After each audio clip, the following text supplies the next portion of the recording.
Hi hello ಎಲ್ಲರಿಗೂ ನಮಸ್ಕಾರ. ಇವತ್ತಿನ ರೆಸಿಪಿನಲ್ಲಿ ನೀವು ನೋಡ್ತಿರ್ಬೋದು, ನಾನಲ್ಲಿ ಒಂದು ಕ್ವಿಕ್ಕಾಗಿ ಆಗುವಂಥ ಸ್ನ್ಯಾಕ್ಸನ್ನು ಮಾಡೋದು ತೋರಿಸ್ತಾ ಇದ್ದೀನಿ.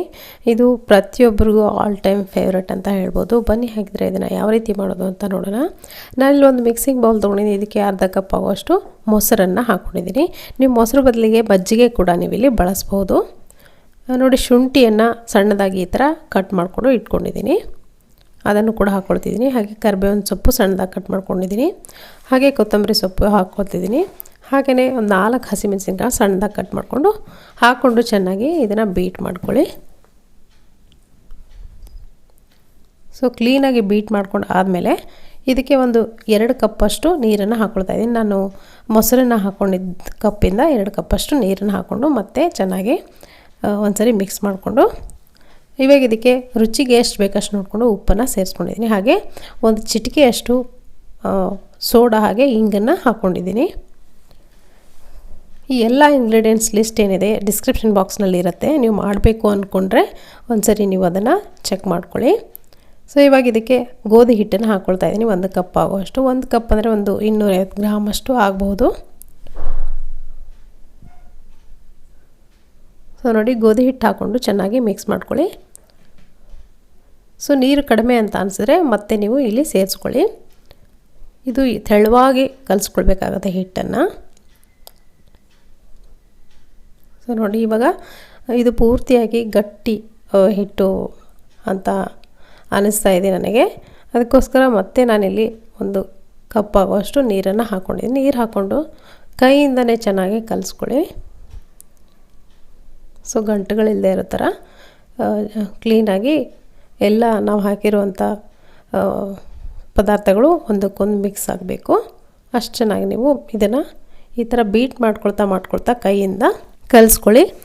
ಈ ಥರ ನೋಡಿ, ಗಂಟುಗಳಿಲ್ಲದೆ ಇರೋ ಥರ ಇಷ್ಟು ತೆಳುವಾಗಿರಬೇಕು ನೀವು ಹಿಟ್ಟನ್ನು ಕಲಿಸಿದ್ರೆ.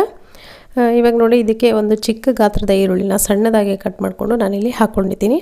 ಇದನ್ನು ಕೂಡ ಹಿಟ್ಟು ಜೊತೆಗೆ ಬೆರೆಯೋ ಥರ ಇದನ್ನು ಮಿಕ್ಸ್ ಮಾಡ್ಕೊಳ್ಳಿ. ಸೊ ಈರುಳ್ಳಿ ಆಪ್ಷನಲ್ಲು, ನಿಮಗೆ ಇಷ್ಟ ಇದ್ದರೆ ಹಾಕ್ಕೊಳ್ಬೋದು, ಇಲ್ಲಾಂದರೆ ಈರುಳ್ಳಿ ಹಾಕದೆ ಕೂಡ ನೀವು ಮಾಡ್ಕೊಳ್ಬೋದು. ಹಾಗೆ ಇದಕ್ಕೆ ತೆಂಗಿನಕಾಯಿ ಕೂಡ ಹಾಕ್ಕೊಳ್ಬೋದು, ಸಣ್ಣದಾಗಿ ಕಟ್ ಮಾಡಿಕೊಂಡು ಸಣ್ಣ ಪೀಸ್ಗಳನ್ನು ಕಟ್ ಮಾಡಿಕೊಂಡು. ಇವಾಗ ನೋಡಿ, ಕ್ಲೀನಾಗಿ ನಾನು ಮಿಕ್ಸ್ ಮಾಡ್ಕೊಂಡಿದ್ದೀನಿ. ಈ ಹದಕ್ಕೆ ಇಲ್ಲಿ ನಾನು ತೋರಿಸಿರುವಂಥ ಈ ಹದಕ್ಕೆ ಇರಬೇಕಿದೆ ಹಿಟ್ಟು. ಇವಾಗ ಇದನ್ನು ಮುಚ್ಚಿ ಒಂದು 10 ನಿಮಿಷ ನೆನೆಯಕ್ಕೆ ಬಿಡೋಣ. ಚೆನ್ನಾಗಿ ನೆನೆದಷ್ಟು ಚೆನ್ನಾಗಿ ಬರುತ್ತೆ ನಮಗೆ ಸ್ನ್ಯಾಕ್ಸು. ಇವಾಗ ನೋಡಿ, ಒಂದು 10 ನಿಮಿಷ ಚೆನ್ನಾಗಿ ನೆನೆದಿದೆ. ಸೊ ಇವಾಗ ಈ ಹಿಟ್ಟೇನಿದೆ ನಮಗೆ ಈ ಸ್ನ್ಯಾಕ್ಸ್ ಮಾಡಲಿಕ್ಕೆ ರೆಡಿಯಾಗಿದೆ. ತುಂಬ ಗರಿಗರಿ ಆಗಿರುವಂಥ ಮಂಗಳೂರು ಬಜ್ಜಿನ ಗೋಧಿ ಹಿಟ್ಟಿಂದಲೇ ನೀವು ಮಾಡ್ಬೋದು. ತುಂಬಾ ಟೇಸ್ಟಿಯಾಗಿ ಬರುತ್ತೆ. ಸೊ ನೋಡಿ, ಈ ಥರ ಎಣ್ಣೆಯಲ್ಲಿ ಬಿಟ್ಕೊಳ್ಬೇಕಾಗತ್ತೆ. ಸೊ ತುಂಬಾ ಉಬ್ಕೊಂಡು ಬರುತ್ತೆ. ಅದಕ್ಕೋಸ್ಕರ ಚಿಕ್ಕದಾಗಿ ಹಾಕ್ಕೊಳ್ಳಿ. ನೋಡಿ, ಎಣ್ಣೆ ಚೆನ್ನಾಗಿ ಕಾಯ್ದಿರಬೇಕು, ಆವಾಗ ನಿಮಗೆ ಚೆನ್ನಾಗಿ ಉಬ್ಕೊಂಡು ಬರುತ್ತೆ. ಸೊ ಈ ಥರ ಪಾತ್ರೆ ಎಷ್ಟು ಹಿಡಿಸುತ್ತೋ ಅಷ್ಟು ಮಾತ್ರ ನೀವು ಇಲ್ಲಿ ಬಜ್ಜಿಗಳನ್ನು ಹಾಕ್ಕೊಳ್ಳಿ. ಜಾಸ್ತಿ ಹಾಕಿದ್ರೆ ಫ್ರೈ ಮಾಡೋದು ಕಷ್ಟ ಆಗುತ್ತೆ. ಇದನ್ನು ಪೂರ್ತಿಯಾಗಿ ಕಲರ್ ಚೇಂಜ್ ಆಗೋವರೆಗೂ ಫ್ರೈ ಮಾಡ್ಕೊಳ್ಬೇಕಾಗತ್ತೆ.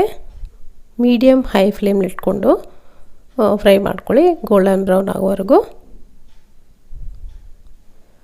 ಸೊ ತುಂಬಾ ರುಚಿಯಾಗಿರುವಂಥ, ಎಲ್ಲರಿಗೂ ಆಲ್ ಟೈಮ್ ಫೇವ್ರೆಟ್ ಅಂತ ಹೇಳ್ಬೋದು ಇದನ್ನು. ಇದ್ರ ಜೊತೆ ಕಾಯಿ ಚಟ್ನಿ ಇದ್ರಂತೂ ಇನ್ನೂ ಚೆನ್ನಾಗಿರುತ್ತೆ ತಿನ್ನೋದಕ್ಕೆ. ಸೊ ಈವ್ನಿಂಗ್ ಟೀ ಟೈಮ್ನಲ್ಲಿ ನೀವು ಇದನ್ನು ಮಾಡ್ಕೊಳ್ಬೋದು, ದಿಢೀರಾಗಿ ಮಾಡ್ಕೊಡ್ಬೋದು. ಯಾರಾದರೂ ಮನೆಯಲ್ಲಿ ಗೆಸ್ಟ್ ಬಂದರೆ ಇದನ್ನು ದಿಢೀರಾಗಿ ನೀವು ಮಾಡ್ಕೊಳ್ಬೋದು. ಸೊ ನೋಡಿ, ಇವಾಗ ಕಲರ್ ಚೇಂಜ್ ಆಗಿದೆ, ಇದನ್ನು ನಾನು ತೆಗಿತಾ ಇದ್ದೀನಿ. ಸೊ ತುಂಬಾ ಟೇಸ್ಟಿಯಾಗಿರುವಂಥ, ಈಸಿಯಾಗಿ ಮಾಡ್ಬೋದಾದಂಥ, ಗೋಧಿ ಹಿಟ್ಟಿಂದ ಹೆಲ್ದಿಯಾಗಿ ಮಾಡ್ಬೋದಾದಂಥ ಮೈಸೂರು ಬಜ್ಜಿ ಅಥವಾ ಗೋಲಿ ಬಜ್ಜಿ ಯಾವ ರೀತಿ ಮಾಡೋದಂತ ನೋಡಿರಲ್ಲ. ಈ ರೆಸಿಪಿ ನಿಮಗೆ ಖಂಡಿತ ಇಷ್ಟ ಆಗಿದೆ ಅಂದ್ಕೊಳ್ತೀನಿ. ಇಷ್ಟ ಆಗಿದ್ರೆ ಒಂದು ಲೈಕ್ ಒತ್ತೋದನ್ನು ಮರಿಬೇಡಿ. ಹಾಗೆ ನಮ್ಮ ಚಾನಲ್ಗೆ ಯಾರು ಸಬ್ಸ್ಕ್ರೈಬ್ ಆಗಿಲ್ಲ, ದಯವಿಟ್ಟು ಸಬ್ಸ್ಕ್ರೈಬ್ ಆಗೋದನ್ನು ಕೂಡ ಮರಿಬೇಡಿ. Thank you.